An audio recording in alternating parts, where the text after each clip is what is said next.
नमस्ते दोस्तों, स्वागत है आप सभी का आपके अपने channel be real be simple में एक बार फिर से। उम्मीद करती हूँ कि आप सभी लोग खुश होंगे, स्वस्थ होंगे।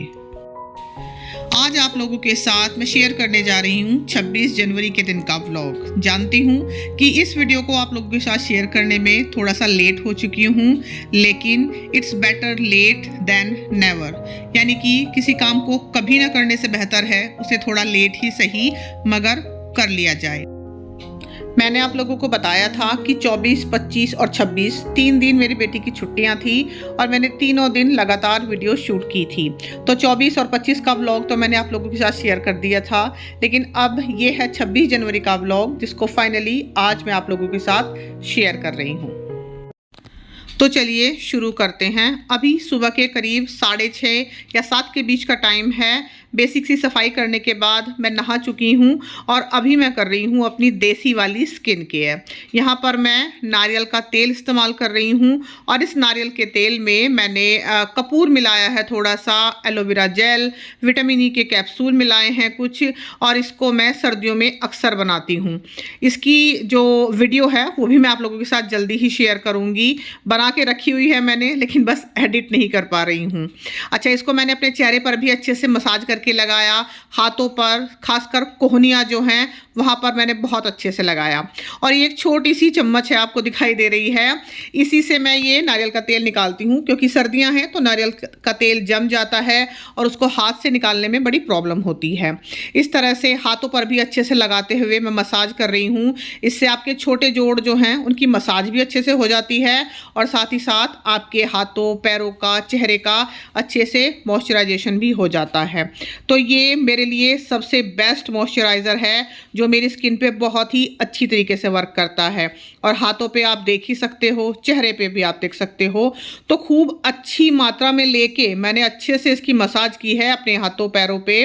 और मैं जब नहा के आई थी तो मैंने एक्चुअली गाउन पहना हुआ था, तो पूरी बॉडी पर भी मैंने इसी को लगाया था। हाथों और पैरों पे रह गया था, वो अब मैं आप लोगों के साथ वीडियो में शेयर कर रही हूँ। और इस तरह से मैं इस तेल को लगाते हुए ना थोड़े से टाइट हाथ से अपने हाथों की मसाज कर रही हूँ, उंगलियों की, क्योंकि एज बढ़ने के साथ साथ ना जो भी आपकी उंगली के हाथों पैरों के छोटे जोड़ होते हैं उनमें दर्द बहुत होता है। तो जैसा मैंने कहा कि 2 in 1 काम हो जाता है, हाथों की मसाज भी हो जाती है और अच्छे से मॉइस्चराइजेशन भी हो जाता है। तो अभी फ़िलहाल मैं कर रही हूँ पूजा, और जब तक मैं पूजा करूँगी तब तक ये तेल मेरे हाथों पैरों पे अच्छे से एब्जॉर्ब हो जाएगा। उसके बाद मैं दिखाती हूँ कि मैं फाइनली करती क्या हूँ। तो चलिए अभी फ़िलहाल पूजा करते हैं। और मंदिर की सफाई किए हालांकि काफ़ी दिन हो चुके हैं मुझे। जहाँ तक मुझे याद है शायद मैंने मकर संक्रांति के दिन मंदिर की सफाई की थी, लेकिन अभी भी मंदिर बिल्कुल साफ़ सुथरा और क्लीन बना हुआ है, तो अभी सफाई की ज़रूरत नहीं है। लेकिन हाँ, अभी अगले हफ्ते मुझे सफाई करनी पड़ेगी, क्योंकि मंदिर की सफाई 2 हफ्ते तो बड़ी अच्छे से चल जाती है। पहले तो मैं हर हफ्ते सफाई किया करती थी, लेकिन अब बस वो सफाई 2 हफ्ते तक मेंटेन रह जाती है, तो इसलिए मैं बार बार सफाई नहीं करती। तो जैसा कि मैंने बताया कि आज 26 जनवरी है, जैसे हम किसी भी त्यौहार के दिन सुबह जल्दी उठकर साफ़ सफाई करके पूजा करते हैं, इसी तरह से ये तो हमारा राष्ट्रीय त्यौहार है, तो इस दिन भी यही रूटीन बनता है। सुबह जल्दी उठना, साफ़ सफाई करके पूजा करना, उसके बाद अपने घर में कुछ अच्छा सा बनाना, जो कि आज मैं भी बनाने वाली हूँ। तो चलिए, यहाँ पर पूजा हो गई है मेरी और अब मैं जाती हूँ सूरज भगवान को जल देने के लिए। तो जब मैं जल देकर आई उसके बाद जिस तौलिए से मैं नहाई थी ना, उसी तौलिए से मैंने अच्छे से अपना चेहरा भी और अपने हाथ भी खूब रगड़ कर थोड़े से टाइट हाथ से साफ किए हैं। तो जितना भी तेल जो मैंने लगाया था ना, नारियल का तेल, जितना भी हाथों पैरों पे एब्जॉर्ब होना था वो हो गया, और उसके बाद बड़ी सॉफ्ट सी स्किन मेरी रह जाती है। यही मेरा डेली का रिचुअल है। अब जो ईयररिंग्स मैं निकालती हूँ ना, मतलब पहन के नहीं नहाती हूँ उनको, वो पहने, हल्का सा बालों में कंघा किया और उसके बाद बस बालों को ऊपर इस तरह से एक सेमी हाई बन में मैं बांध लेती हूँ, मतलब बहुत ज़्यादा हाई बन भी नहीं, बहुत ज़्यादा लो बन भी नहीं। पहले मैं अक्सर ऐसा किया करती थी कि बस मतलब दोपहर में बालों को कंघा कर लिया या शाम को कर लिया, या किसी किसी दिन होता भी नहीं था, सच बताऊँ मन नहीं करता था। लेकिन अब मैंने ये एक रूटीन अपना चेंज किया है कि चलो सुबह एक बार बालों में कंघी ज़रूर कर लेते हैं, उसके बाद फिर पूरा दिन जो भी टाइम लगेगा देखा जाएगा, या कभी कभी नहीं भी लगता है। लेकिन एक बार सुबह बालों में अच्छे से कंघी हो जाए ना, तो बालों में ब्लड सर्कुलेशन भी बड़ा अच्छा हो जाता है। आज मैंने ये वाला सूट पहना है जो मैंने मीशो से मंगाया था करीब 1 साल पहले, और ये सूट ना मुझे इसकी कढ़ाई की वजह से बहुत पसंद आया था। पूरा सेट है ये, सूट और प्लाजो है इसके साथ।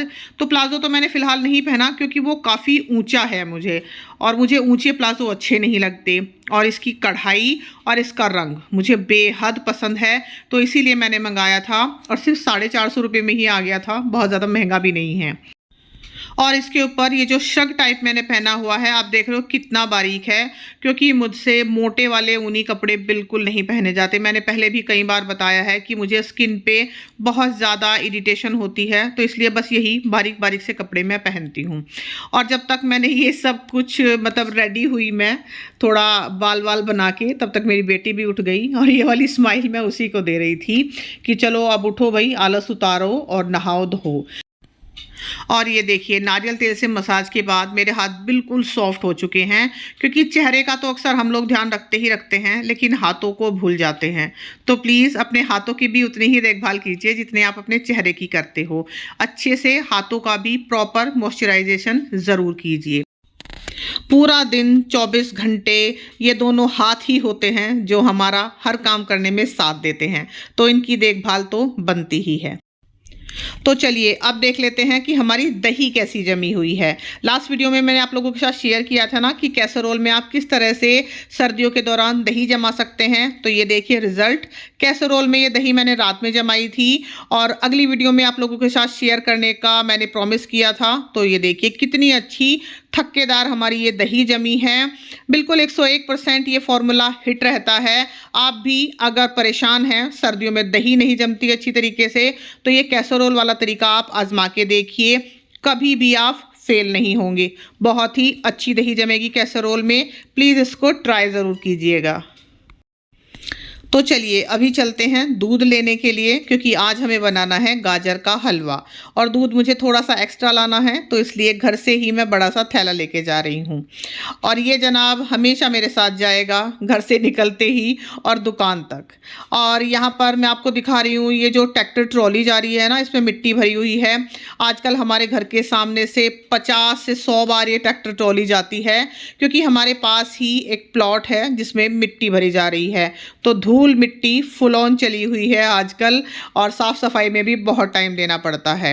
तो दूध मैं ले आई हूँ, और ये है साग, जो लास्ट वीडियो में मैंने दिखाया था ना आप लोगों को कि साग बनाऊंगी। साफ करके तो रख दिया था, लेकिन धो के नहीं रखा था, तो इसको अभी मैं छत पे जाके और धो के लाई हूँ। तो अभी वानी भी उठ चुकी है, वो गई है नहाने के लिए, तो तब तक मैं बिस्तर समेट देती हूँ। और ये वाली जो चादर मैंने बिछाई हुई है ना, ये इतनी अच्छी है कि इसको बार बार उठा के झाड़ना नहीं पड़ता, बस सिंपल कपड़े से ही झाड़ दो तो काम चल जाता है। और यहाँ पर है कंबल, जिसको मैं दिखा रही हूँ आपको कि मैं इसको उल्टी तरफ से तह कर रही हूँ, क्योंकि इसका कवर धुला है, लेकिन अभी इतना टाइम नहीं है मेरे पास कि उस कवर को चढ़ाऊँ। तो अभी तो सब कुछ मैं फोल्ड करके रख रही हूँ, दिन में जब टाइम लगेगा तो ये कवर भी मुझे इस कंबल पे चढ़ाना है। तो फिलहाल झाड़ू पोछा वगैरह सुबह हो चुका था, बस ये बिस्तर समेटना बाकी था, यही मैं अब कर रही हूँ, क्योंकि जैसे जैसे टाइम मिलता है मैं काम उसी तरीके से करती हूँ। कोई ऐसा बंधा हुआ रूटीन नहीं है कि इतने ही बजे झाड़ू लगानी है, इतने ही बजे डस्टिंग करनी है।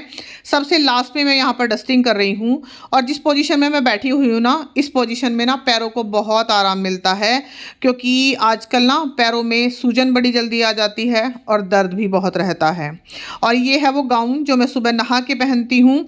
तो जब मैं सूरज को जल देने गई थी ना, ये गाउन मैं थोड़ी देर के लिए ऊपर धूप में डाल आई थी, और अब जब दोबारा मैं गई थी साग धोने के लिए, तो हल्की सी धूप इस गाउन को लग गई थी, उसको ला के मैंने दरवाजे के पीछे टांग दिया है। तो जैसा मैंने कहा कि जिस तरह से भी टाइम मिलता है उसी तरह से अपना रूटीन मैं फॉलो करती हूँ और सबको भी ऐसे ही करना चाहिए। क्योंकि ज़्यादातर वीडियोस में आपने देखा होगा सब कहते हैं कि सुबह उठते ही आप अपना बिस्तर बना दो, लेकिन आप ही बताइए जब मैं सुबह उठी थी और मेरी बेटी इस बिस्तर पे सोई हुई थी तो उस टाइम मैं उसको ज़बरदस्ती उठा के बिस्तर कैसे बनाती। तो अभी जब सारा काम मेरा हो चुका है साफ़ सफाई का, उसके बाद मुझे टाइम मिला तब मैंने बिस्तर बनाया, तब मैंने डस्टिंग की। तो हमेशा अपनी सहूलियत के हिसाब से और अपने रूटीन के हिसाब से काम कीजिए, क्योंकि हर एक रूटीन हर किसी पे फिट नहीं बैठता है। तो अभी फिलहाल बस बिस्तर समेटने से ही कमरा बिल्कुल साफ सुथरा हो गया है, बाकी झाड़ू पोछा सुबह हो ही चुका है। अब हम आ जाते हैं वापस से रसोई में, क्योंकि हमें बनाना है साग। अच्छा, यहाँ पर मैं साग को बारीक बारीक इस तरह चाकू से ही कट कर रही हूँ, क्योंकि दरात से साग काटना मुझसे नहीं आता है। और साग ढेर सारा है, एक बार में तो कुकर में नहीं आएगा, बिल्कुल ऊपर तक कुकर भर जाता है इससे। तो हम क्या करेंगे, जितना भी साग कटता जाएगा उसको हम गैस पे रख देंगे पानी के साथ उसको उबलने के लिए, और फिर धीरे धीरे उसमें साग रखते जाएंगे। जैसे जैसे वो उबलेगा वो नीचे बैठता चला जाएगा। फिलहाल जितना साग कटा उतना मैंने रख दिया। 1 गिलास पानी डाल दिया है, 7 से 8 हरी मिर्चें, 1 बड़ा चम्मच भर के नमक डाल दिया है। और अब धीरे धीरे बस साग को मैं काटती रहूँगी और ऊपर से इस तरह से कुकर में डालती जाऊंगी। ढक देंगे क्योंकि भाप में साग जल्दी पक जाता है। और ये देखिए जैसे जैसे साग पकेगा वो नीचे बैठते हुए चला जाएगा। तो अभी फिलहाल सारा साग मैंने रख दिया है उबलने के लिए। और यहाँ पर मैं बना लेती हूँ मक्के का आटा। तो यहाँ पर मक्के का आटा मैंने लिया है, जिसमें से 2 बड़े चम्मच आटा मैंने अलग कर दिया है। इसका हम साग में आलन लगाएंगे बाद में। थोड़ा सा नमक मैंने डाला है और साथ ही 2 से 3 चम्मच मैंने यहाँ पर डाला है घी। आप तेल भी डाल सकते हैं। और बिल्कुल उबलता उबलता पानी मैंने यहाँ पर लिया है। काफ़ी गर्म पानी है, इसीलिए मैं चम्मच का इस्तेमाल कर रही हूँ, हाथ से मैं इस आटे को नहीं मिला रही हूँ। तो अभी थोड़ा सा गर्म पानी मिला के इस आटे को हम ढक के रख देंगे। और जब तक ये आटा हमारा सेट होगा तब तक मैंने ये 2-3 मूली थी मेरे पास, इनको गोल गोल इस तरह से कट कर दिया है। और वानी को दूंगी इन्हें, वो धूप में रख के आएगी। थोड़ी सी मूली मैंने अलग रख ली है जो कि साग के साथ खाने के लिए काम आएंगी। और ये जो मूली मैंने भिजवाई है ना उसको मैं सिरके में डालूंगी। साथ ही मैंने लस्सी भी बना ली है। और यहाँ पर बड़ा सा अदरक का पीस लेके मैं इसको कूट रही हूँ, क्योंकि ये जाएगा साग में। तो यहाँ पर साग हमारा खूब अच्छे से गल चुका है। इसको मैं इस तरह से, आप देख रहे हो, चमचे से थोड़ा घोट रही हूँ।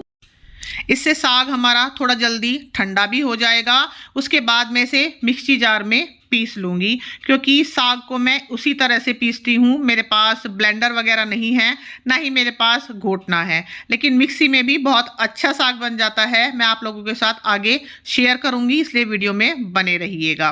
तो यहाँ पर मक्का का आटा जिसमें हमने गर्म पानी डाल के रखा था, खूब अच्छे से जो पानी हमने उसके अंदर डाला था वो एब्जॉर्ब हो गया है। अब गर्म पानी के हल्के हल्के से छींटे डाल के मैं इस आटे को तैयार कर रही हूँ, अच्छे से मसल मसल के। और ये बिल्कुल वही तरीका है जो मैंने लास्ट वीडियो में आप लोगों के साथ शेयर किया था, जब मैंने आप लोगों के साथ बाजरे की रोटी बनाना शेयर किया था। तो बाजरे का आटा भी डिट्टो बिल्कुल इसी तरह से बनता है जैसे अभी फिलहाल मैं मक्का का आटा बना रही हूँ। हाथ के पिछले हिस्से से आपको इसको रगड़ रगड़ के बिल्कुल चिकना करना है, क्योंकि मक्का के आटे में और बाजरे के आटे में ग्लूटन नहीं होता, गेहूं के आटे में ग्लूटन होता है। उसी वजह से वो खिंचता है और उसी वजह से गेहूं के आटे की रोटी बिल्कुल फटाफट बन जाती है आसानी से। तो जब आपको मक्का की रोटी बनानी हो या बाजरे की रोटी बनानी हो, आप ये तरीका आजमाइए। दोनों ही वीडियो में मैंने बहुत ही डिटेल में शेयर किया है, आप वो वीडियो भी देख सकते हो और ये वाली वीडियो तो मैं आप लोगों के साथ शेयर कर ही रही हूँ। तो यहाँ पर ये जो आटा मैंने आलन बनाने के लिए रखा था ना, साग में जो आलन देते हैं, उसको मैंने यहाँ पर घोल के तैयार कर लिया है। कुछ लोग इसको बिल्कुल सूखा ही डाल देते हैं, सूखा तो मैं नहीं डालती क्योंकि उसकी वजह से कभी कभी लम्स पड़ जाते हैं। अब यहाँ पर जो साग हमारा थोड़ा सा ठंडा हो गया था, उसको मैंने इस तरह से मिक्सी के जार में पीस लिया है, लेकिन बिल्कुल मैंने उसका पेस्ट नहीं किया है, साग को मैंने दरदरा रखा है। अब इसको वापस से कुकर में डाल लेंगे और ये जो मैंने आलन घोल के रखा है ना, इसको हम इसी साग के मिक्सचर में मिला देंगे। अभी मैं इसको चूल्हे पे नहीं रख रही हूँ। पहले ये जो आलन मैंने इसके अंदर डाला है इसको खूब अच्छे से मिलाएंगे। कंसिस्टेंसी एडजस्ट करने के लिए जो जार में लगा हुआ है साग, उसको पानी से धो के हम इसी में डाल देंगे, क्योंकि कुछ भी हमें वेस्ट नहीं करना है। और साग की कंसिस्टेंसी आप अपने हिसाब से रख सकते हैं, आपको कितना गाढ़ा खाना है साग, कितना पतला खाना है, मैंने अपने हिसाब से रखी है। अब ये जो अदरक हमने कूट के रखा था ये हम डाल देंगे, ढेर सारा अदरक है। थोड़ा सा हींग मैंने यहाँ पर डाला है।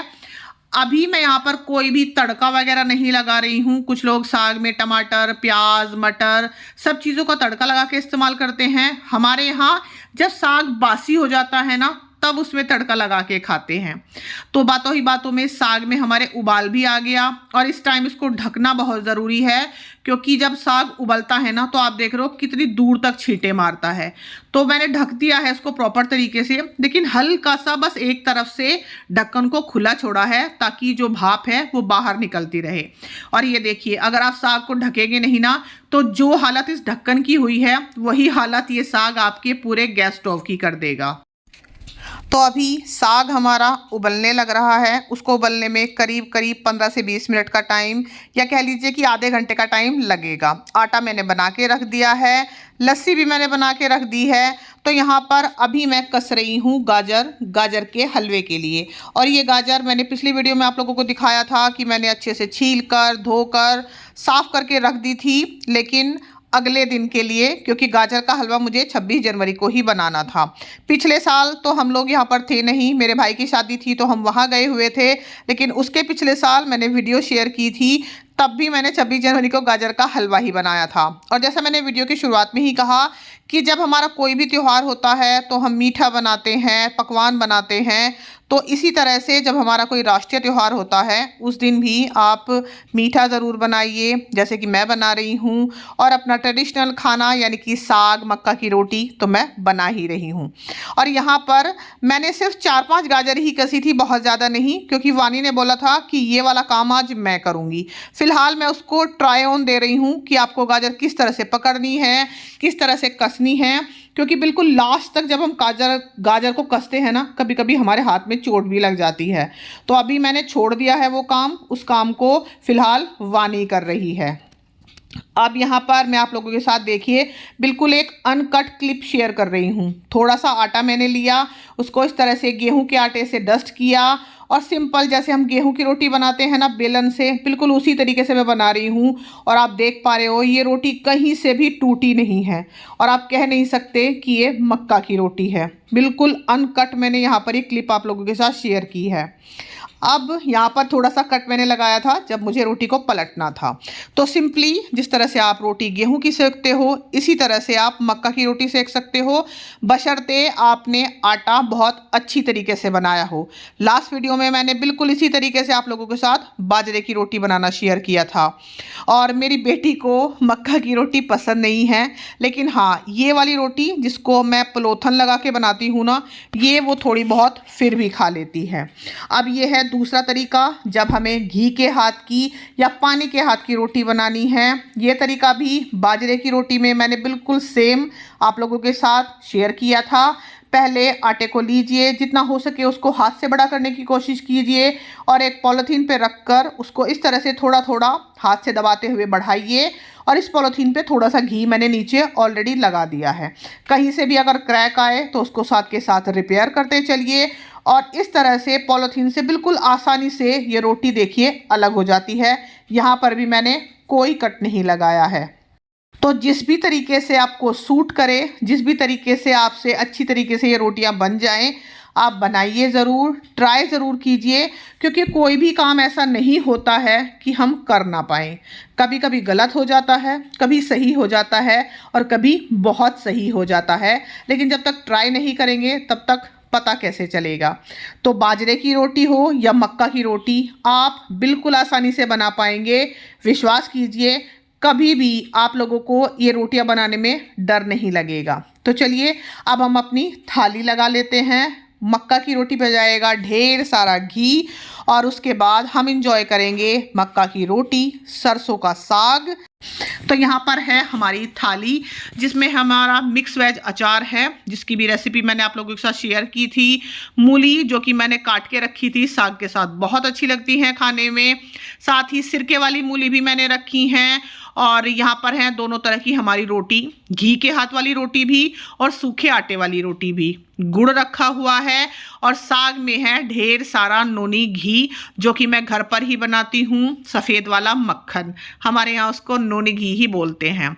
और ये जो सिरके का अचार है ना, जिसमें मूली है, हरी मिर्च पड़ी हुई है, ये तो भाई साग के साथ चाहिए ही चाहिए।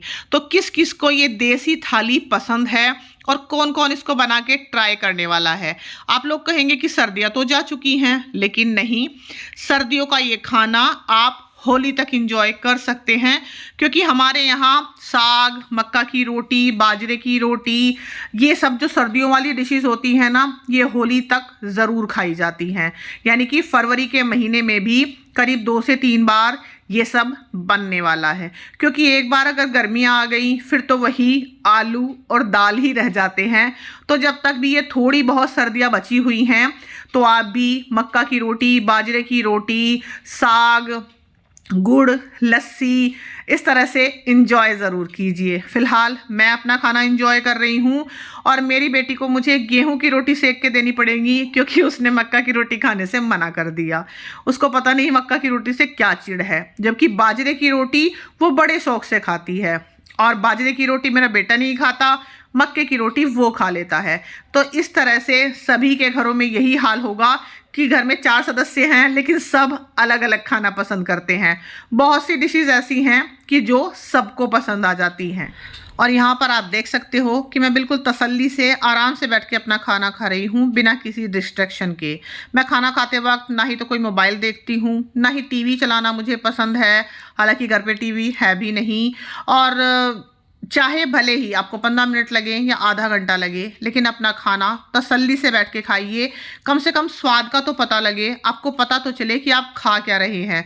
वरना जब आप सामने मोबाइल रख के और खाना खाते हैं ना, तो सच बताऊं, आप पूरा खाना खा लेते हैं, आपको उस खाने के स्वाद का कहीं से कहीं तक भी पता नहीं चलता।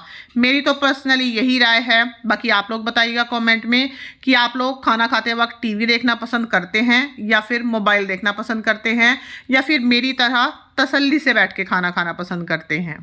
तो चलिए, अब मैंने अपना तो खाना खा लिया, लेकिन यहाँ पर मैंने अपनी बेटी के लिए बनाई हैं गेहूं की रोटियाँ, क्योंकि उसने मक्की की रोटी खाने से साफ मना कर दिया। तो भले ही वो 2 रोटी खाएगी, लेकिन खाएगी गेहूं की ही। तो अभी फ़िलहाल मैं उसको उसकी गेहूं की रोटियाँ सेक के दे रही हूँ। और उसके बाद उसने की थी मेरी ढेर सारी हेल्प। ये देखिए, जितनी भी ये गाजरें हैं ना, मैंने बताया था ना, सिर्फ 3-4 गाजर ही मैंने कस के उसको दिखाई थी, बाकी सारी गाजर उसने कसी हैं। और ये करीब 5 किलो गाजर थी। तो जो मूली मैंने ऊपर धूप में सूखने के लिए रखी थी, वो भी सूख गई हैं, वो वापस ले आई है। साग जो कि बच गया है, वो मैंने बड़े से बाउल में निकाल के रख दिया है। और अभी ये जो गाजर हैं, ये मैंने सिर्फ सिंपली ऐसे ही पकने के लिए रख दी हैं। अभी इसमें कुछ भी नहीं है, ना दूध, ना चीनी, ना घी, कुछ भी नहीं। सिर्फ कढ़ाई में डाल के और इनको मैंने पकने के लिए छोड़ दिया है। और अभी कढ़ाई इतनी गर्म नहीं हुई है, इसीलिए मैं उसको सिंपल हाथ से भी पकड़ पा रही हूँ। तो ये जो हरी मिर्चें मैंने लास्ट टू लास्ट वीडियो में इनकी डंठल तोड़ के रखी थी ना, ये अब मैं सिरके में डाल रही हूँ। और ये जो मूली जिनको मैंने दिन भर की धूप लगाई है, इनको भी मैं सिरके वाले जार में ही डाल रही हूँ। ये ब्लैक वाला सिरका है, जो लोग गांव के होंगे उन्हें पता होगा। ये सिरका मैंने 2 साल पहले गांव से ही मंगाया था और इस बार ये ख़त्म हो गया है। तो अभी तो चल रहा है, खैर फरवरी का पूरा महीना ये अचार चल जाएगा। अच्छा, यहाँ पर मैंने गलती की कि मैंने ये जो नई वाली मूली इसमें डाली है ना, ये एक्चुअली मुझे सबसे नीचे डालनी थी। तो उसके लिए मुझे क्या करना था कि ये पूरा जार खाली करके और इसको जो सबसे नई मूली है उनको सबसे नीचे डालना था, जो सबसे पहले मैंने डाली हुई है वो उनको थोड़ा ऊपर डालना था। लेकिन अभी फ़िलहाल मैंने जार को उल्टा करके रख दिया है। हालांकि 2 दिन बाद मैंने अपनी गलती सुधार ली थी। पूरे बाउल में उसको निकाला था बाहर, और जो पहले से मूली कटी हुई मैंने उसमें डाली हुई हैं उनको ऊपर किया था, और जो अभी ताज़ी मूली डाली हैं उनको नीचे किया था। तो कभी कभी ना हम रसोई में ऐसी गलती करते हैं, भले ही हमें रसोई संभालते हुए 20 से 25 साल हो गए हों, लेकिन गलतियां हो ही जाती हैं। तो फिलहाल जब तक गाजर हमारी गल रही हैं तब तक सारे बर्तन मैंने क्लीन कर लिए। और बर्तनों को आपने देखा किस तरह से मैंने क्लीन किया, हर बार मैं आप लोगों के साथ शेयर करती हूँ। पहले सारे बर्तन धो के गर्म पानी से उनको बाहर निकाला, सिंक को मांजा अच्छे से, फिर उसके बाद एक एक करके सारे बर्तन मैंने साफ़ किए। और ये जो कद्दूकश मेरी बेटी ने इस्तेमाल किया था ना, इसको मैंने खूब अच्छे से ब्रश से, आप देख रहे हो मैं क्लीन कर रही हूँ इसको, क्योंकि कहीं कहीं ना इसमें फिर वो गाजर फंसी रह जाती है और फिर बहुत दिक्कत होती है। मतलब वो ना एक तरह से स्मेल उसमें पैदा कर देती है। साथ ही ये जो साग पीसने के लिए मैंने मिक्सी का जार इस्तेमाल किया था ना, इसको भी मैं खूब अच्छी तरीके से ब्रश से साफ कर रही हूँ, क्योंकि कहीं कहीं मैंने देखा इसमें साग लगा रह गया था। हालांकि मैंने साग के साथ इसको पानी से धो के तो रख दिया था, लेकिन मांजा नहीं था उस टाइम पे। तो अभी फ़िलहाल इसको भी मैं अच्छे से ब्रश से क्लीन करके रख रही हूँ। और मिक्सी के जार का ये जो पीछे का हिस्सा होता है ना, चाहे जार छोटा हो या बड़ा, आप इसको हमेशा इस तरह से ब्रश से ही क्लीन ज़रूर कीजिए, क्योंकि यहाँ पर जो गंदगी होती है ना वो अक्सर हमें दिखाई नहीं देती। तो ये देखिए हमारा मिक्सी का जार भी बिल्कुल अच्छे से क्लीन हो गया। तो सारे बर्तन वगैरह अच्छे से क्लीन करने के बाद, जब तक मैंने बर्तन क्लीन किए तब तक गाजरें भी हमारी बहुत अच्छी तरीके से गल गई हैं। अब बारी आएगी इसमें दूध छोड़ने की। लेकिन उससे पहले ये जो बोतलें हैं, लास्ट वीडियो में मैंने शेयर किया था ना कि इनको अच्छे से साफ़ करके रखा था, तो इनमें जो तेल मुझे निकालना है वो मैं निकाल दूंगी। साग बचा हुआ है और रोटी मैंने थोड़ी सी एक्स्ट्रा सेक के रख ली थी, क्योंकि अब मैं और मेरी बेटी ही हैं घर पे। बेटा भी सुबह ही चला गया था नाश्ता पानी करके हॉस्पिटल के लिए। मैंने पिछली वीडियो में भी आप लोगों के साथ शेयर किया था कि मेरी छोटी बहन हॉस्पिटल में एडमिट है और भाभी उसके साथ है उसकी देखभाल करने के लिए। तो मेरा बेटा वहीं पर गया हुआ है उनकी हेल्प के लिए। तो अभी फ़िलहाल ये जो बोतलें मैंने लास्ट वीडियो में धोई थी, उनको अच्छे से 24 घंटे तक मैंने सुखा लिया था, उल्टा करके रखा था। बिल्कुल सूखी हैं ये अंदर से। अच्छे से मैंने बस एक बार कपड़े से इनको पोंछा और उसके बाद उनके अंदर तेल भर के मैंने रख दिया। अच्छा, ये जो बोतलें हैं ना, ये मैंने कहीं से ख़रीदी नहीं है। एक्चुअली जो सॉस आता है ना 1 किलो का, ये उसी की रीयूज़ की हुई बोतलें हैं। हाँ, जो इनके हेड हैं वो मैंने ज़रूर मीशो से मंगाए थे, करीब 1 साल पहले मंगाए थे। तो जब तक मैंने जो तेल था उनको बोतलों में पलटा, तब तक दूध मैंने गाजरों में छोड़ दिया था और थोड़ा सा जो दूध है अब रिड्यूस होना शुरू हो गया है। तो गाजर का हलवा जब तक धीरे धीरे ये पक रहा है ना, बहुत टाइम लेता है, करीब 2 से 3 घंटे लेगा ये पकने में, क्योंकि गाजरें भी हमारी करीब 5 किलो थी और इसमें मैंने अभी करीब 2.5 से 3 किलो दूध डाला है। तो धीरे धीरे वो दूध रिड्यूस हो रहा है। और इधर मीठे में मैं डालूंगी ये खड़ी मिश्री। लेकिन इस खड़ी मिश्री में क्या है, इस तरह से धागे होते हैं बीच बीच में, तो इसीलिए मुझे इसे थोड़ा सा टुकड़ों में तोड़ना पड़ रहा है। अगर आप चीनी इस्तेमाल करते हैं तो फिर आप डायरेक्ट इस्तेमाल कर सकते हैं, लेकिन अगर आप भी मेरी तरह खड़ी मिश्री इस्तेमाल कर रहे हैं, जिसको कि धागे वाली मिश्री भी बोलते हैं, तो आपको थोड़ा थोड़ा उसको कूटना पड़ेगा ताकि उसके धागे अलग हो जाएं। नहीं तो फिर वो हलवे में रहेंगे और मुंह में आएंगे तो अच्छा नहीं लगेगा। तो एक बैच मैंने डाल दिया है इसमें मिश्री का कूट के, और दूसरा मैंने रखा हुआ था कपड़े पे, आपने देखा, उसको भी मैं कूट के इसी में डालने वाली थी। अब जब मिश्री हमारी अच्छे से इसमें खूब एब्जॉर्ब हो गई है, तब मैंने इसमें डाला है करीब आधा किलो मावा। क्योंकि मेरे हस्बैंड हालांकि यहाँ पे है नहीं, लेकिन मैंने उनसे फ़ोन करके बताया था कि मैं गाजर का हलवा बना रही हूँ, तो उन्होंने कहा था कि भाई गाजर के हलवे में मावा ज़रूर डालना। जबकि मैं पर्सनली गाजर के हलवे में मावा डालना बिल्कुल भी पसंद नहीं करती, क्योंकि जो हमने दूध इसमें डाला है ना, एक्चुअली उसका मावा ही तो बनता है। लेकिन खैर, सबकी अपनी अपनी पसंद है। तो अभी गाजर का हलवा बन गया, सारा काम निपट गया। उसके बाद फाइनली मैं कर रही हूँ यहाँ पर अपनी स्किन केयर रात वाली। अच्छे से मुंह में धो के आई हूँ और यहाँ पर मैं गुलाब जल से अपना चेहरा क्लीन कर रही हूँ या बोल लीजिए कि गुलाब जल चेहरे पर लगा रही हूँ। क्योंकि कभी कभी चेहरे पे कुछ भी लगाने का मन नहीं करता, या तो आप बहुत थके हुए हो या बस यूं ही मन नहीं करता। तो बस मैंने गुलाब जल सिंपली कॉटन पे लिया और उसको अच्छे से अपने चेहरे पे लगाया, गर्दन पे लगाया। उसके बाद मैं अपने बालों में हल्का सा कॉम्ब करूँगी और बस कपड़े बदल के फिर मैं जाऊँगी सोने के लिए, क्योंकि आज का दिन वैसे भी बहुत थकाने वाला हो गया है। और भगवान जी को जो गाजर का हलवा मुझे चढ़ाना था ना, एक्चुअली वो मैंने सुबह चढ़ाया, क्योंकि रात में तो गाजर का हलवा बनते बनते बहुत देर हो गई थी। तो सुबह ही मैंने ये गाजर का हलवा जब ठंडा हो गया, बड़े से भगोने में इसको पलटा। सबसे पहले भगवान जी को भोग लगाया था पूजा करके, और उसके बाद अब मैं और वानी गाजर का हलवा एंजॉय करेंगे। इस हलवे को हल्का सा गर्म करके साथ में हम दोनों लेंगे दूध, और ये हमारा हो जाएगा नाश्ता। तो फिलहाल इस वीडियो को मैं यहीं पर एंड करती हूँ। ये लंबी सी बातों वाली वीडियो आप लोगों को कैसी लगी प्लीज़ मुझे कमेंट सेक्शन में बताइएगा। और आप लोगों ने 26 जनवरी के दिन क्या बनाया था इस त्योहार को मनाने के लिए, ये भी मुझे ज़रूर बताइएगा। चलती हूँ, दोबारा मिलूंगी एक नई वीडियो के साथ। तब तक अपना ढेर सारा ध्यान रखिएगा।